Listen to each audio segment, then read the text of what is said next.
Have you ever been so completely worn out from being invisible that the thought of spending Christmas alone actually sounded like peace? Not lonely, just peaceful. No pretending, no fake smiles, no performing gratitude for leftovers of affection. That was me this year. Exhausted, empty, and finally done pretending. So when my golden child brother sent me a text, not asking, but demanding that I watch his kids for a week while he and his wife jetted off on a Caribbean cruise, something inside me finally broke loose. I didn't argue, I didn't explain, I didn't overthink. I just typed 2 simple letters that would flip my world upside down. No. Those 2 letters set off a storm I didn't see coming. It tore our family apart. But for the first time in my 30 years of being everyone's afterthought, I finally felt free. If you've ever been the scapegoat of your family while someone else was treated like a hero, you'll understand this story better than you think. My name's Heather, and for as long as I can remember, I was the Wilson family's backup plan. The dependable one, the responsible one, the invisible one, the person they called only when something needed to be done, never when something good was happening. Let me show you what Christmas looked like growing up in our house. Picture this. A living room that could have been mistaken for Santa's workshop. Wrapping paper everywhere, blinking lights, and a mountain of shiny gifts stacked so high it nearly reached the tree's top star. But all that sparkle and joy was piled on one side of the room. David's side, my brother, the golden boy. He'd tear through his presents like a mini tornado. Ribbons flying, paper ripping, laughter echoing as my parents snapped picture after picture of their perfect son. And then there was me, sitting quietly on the floor, cross-legged, smiling politely beside a modest pile of 3 small gifts, a sweater that didn't fit, a book I never asked for, and maybe a cheap trinket just so I had something to open. I'll never forget Christmas when I was 12. There was nothing for me under the tree. Not one gift. When I finally asked why, Mom sighed like I'd asked something ridiculous. "Oh, honey, be grateful you don't have the pressure your brother has," she said.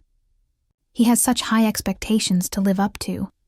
That word, pressure, was her favorite defense. The new clothes? He has to look nice at school. The new phone? He needs it to stay connected. The money for sports, dates, or movie nights? He's under so much pressure, Heather. But from my seat on the other side of the tree, pressure looked a whole lot like privilege. David was praised for breathing, while I was lectured for wanting attention. When he brought home D's, Dad smiled and said, "You'll do better next time, champ." When I brought home straight A's, Mom barely looked up. "That's nice, sweetie. Can you set the table?" That was my childhood, living in the shadows of the golden boy. Over time, I became the family's personal multi-tool. Babysitter, maid, chauffeur, therapist, you name it. When David wanted to throw a party, I was the one watching his friends. When the party was over, I was the one cleaning up the mess. When his car broke down in the middle of the night, it was me driving across town in my pajamas because, of course, I didn't have plans that mattered. For 3 decades, I played my role perfectly.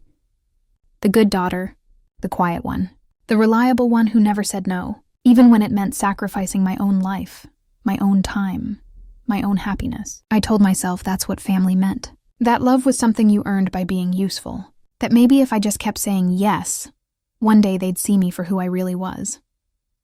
But this Christmas, everything felt different. I sat alone in my 1-bedroom apartment while my family probably laughed around Mom's dinner table without even noticing my empty chair. The radiator groaned in protest at the cold. I lit a small candle, not for Christmas spirit, just to make the place feel less hollow. That's when my phone buzzed. It was David. No Merry Christmas. No how are you. Just, you're watching Emma and Jake next week while Sarah and I cruise the Caribbean. Flight's Tuesday. No question mark. No please, just assumption. That was David in a nutshell, entitled, careless, confident that I'd always bend. His twins, Emma and Jake, were adorable but wild. 7 years old and powered by chaos. A full week with them meant no sleep, no quiet, and definitely no thanks.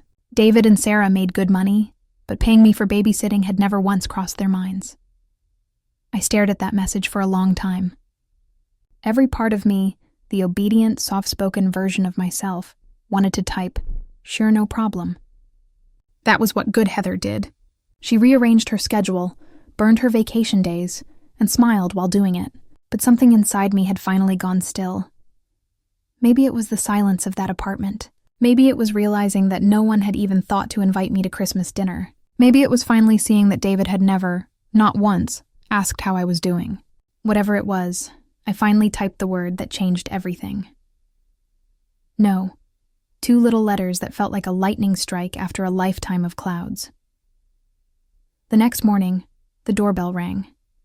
I opened the door to find David and Sarah standing there, looking like they'd stepped out of a travel magazine. Matching luggage, designer sunglasses, smiles polished to perfection.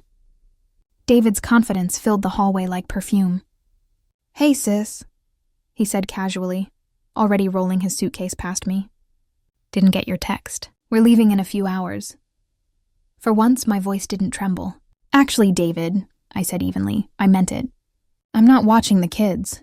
It was like watching someone walk straight into a glass door they didn't see coming. His face froze mid-smile.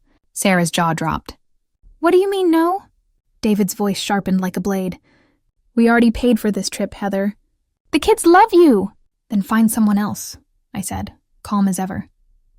"Or take them with you." "But I'm not available."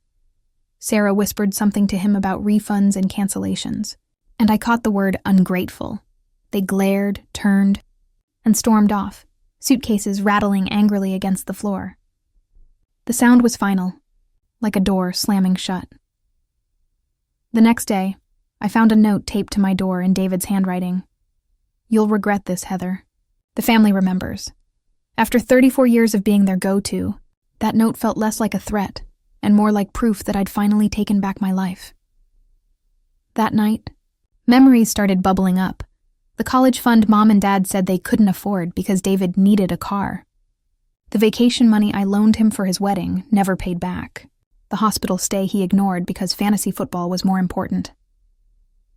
3 days later, my phone rang. David again.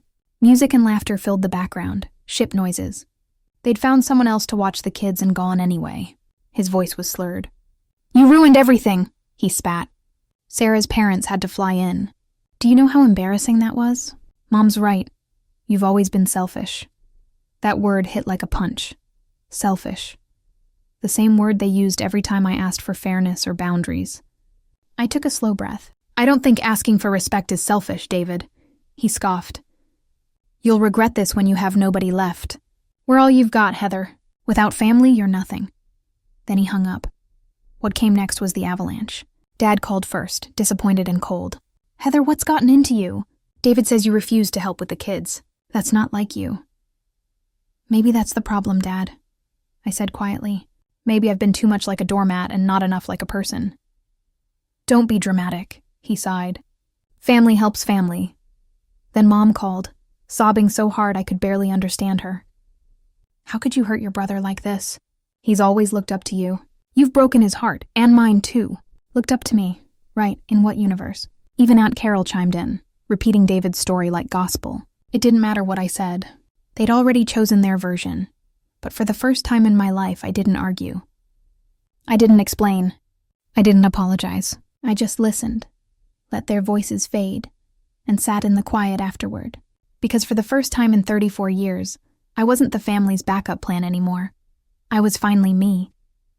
And that's when I realized, sometimes saying no isn't selfish.